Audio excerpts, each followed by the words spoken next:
Alright legends, we're back in Cyberpunk 2077, right before we left off, aka the part where I got absolutely folded by Dax, like a lawn chair at a Bunnings sausage sizzle. Yes, Dax, whatever, the man is basically dead to me.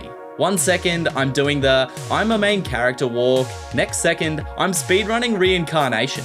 However, with the disadvantage of having a brain roommate named Johnny Silverhand, who just will not shut up. So I wake up in a literal junkyard because the future didn't invent an automatic rubbish bin, and the first thing I see is Night City's version of a sunrise, which is just light pollution. My head is pounding, my life is in shambles, and Johnny's standing there like a Bluetooth device that auto-connects against your will. He's basically my intrusive thoughts personified, which is quite refreshing for a video game. As well as, I like to feel validated with my thoughts. And he's telling me I'm not dead, I'm dying. And he also hates everyone. Cheers bro, super helpful info.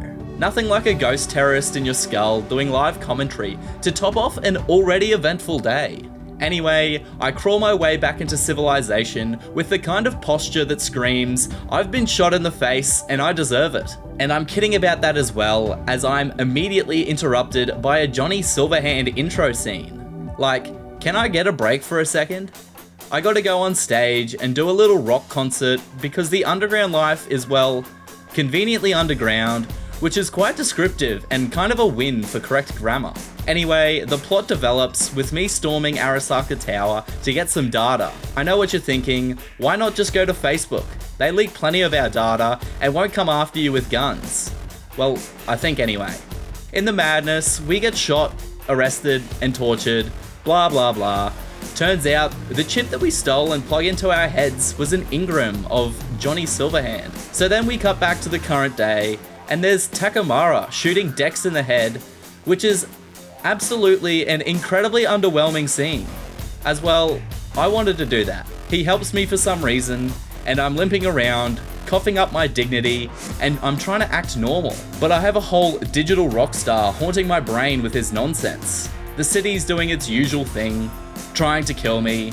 Meanwhile, I'm just trying not to collapse every 12 seconds as we drive and shoot at some Terminator ripoffs. After an average whistling diesel durability test on a car, I wake up with more issues, as I have to get a lift from good old Delamain, the robo-taxi. I wake up at Victor's, who gives me the rundown, which is your typical, you're dying and there's nothing you can do about it, but you should try anyway.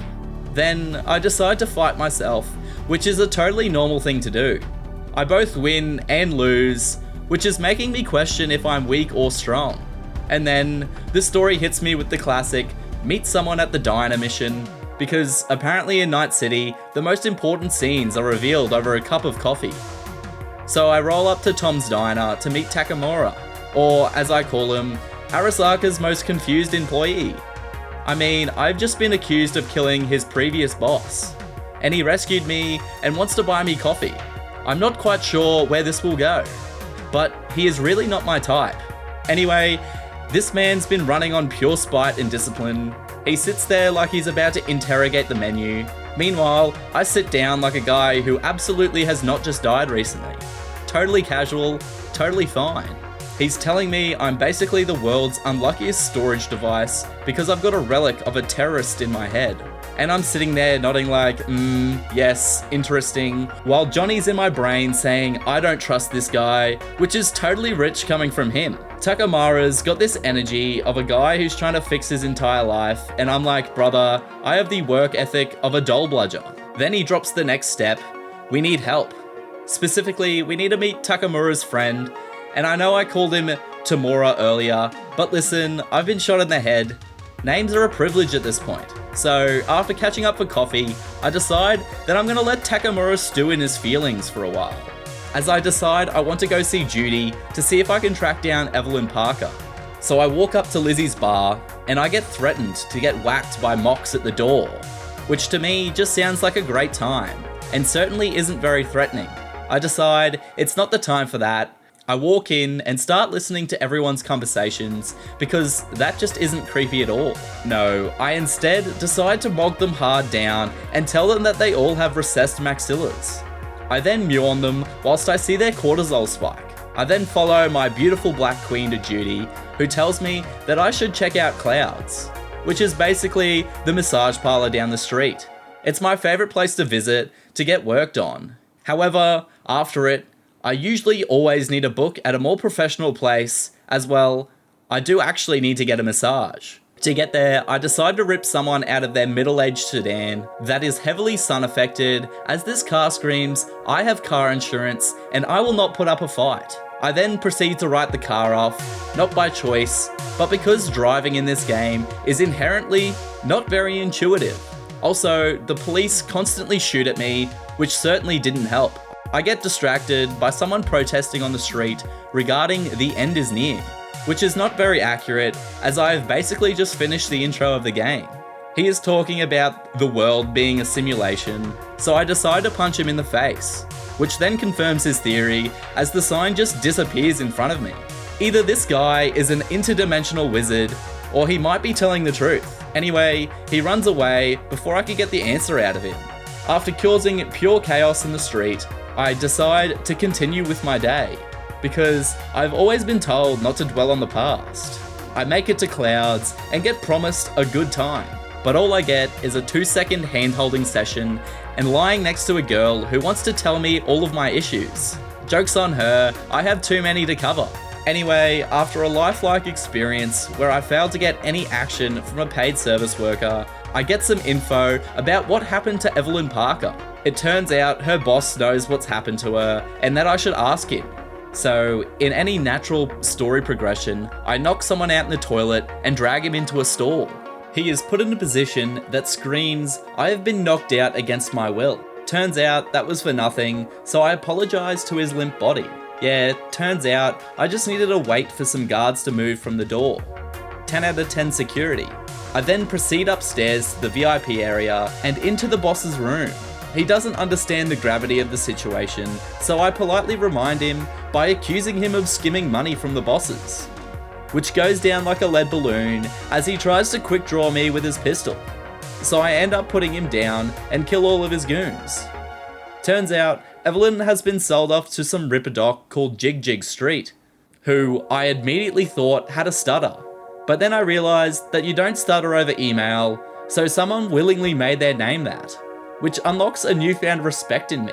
So I fight my way out of the club because for some reason, these goons really did not like me killing their boss, with my double barrel shotgun and my board shorts, because wearing a shirt is overrated. On my grand adventure to find Jig Street, I had a deep conversation with Johnny regarding dying and having him take over my body, called Judy to tell her the fantastic news, listened to two girls talk about getting free upgrades on the street, and watched someone walk whilst in a fentfold, which I am starting to realise is kinda tame for this game. Along the way, I realised that Jig Street is actually a street, who would have thunk it, and came across the name Fingers, who is the actual ripperdoc I'm after. And after meeting the guy, I'm not quite sure that Fingers is the most accurate name, as he does get quite handsy with me when we are locked in a room together. After 30 seconds of raw emotion, I find out that she was sold to make some form of BD. So I do a little back alley deal with some random under a bridge. I play it super cool and I tell him up front that I am not a cop. He decides to charge me twice because he clearly knows I'm cool like that. So I purchase deep fried death's head moth, which believe me, sounds cooler than it is. All that happens in this BD is someone getting torn to shreds, which does sound like it hurts, cannot really be certain though.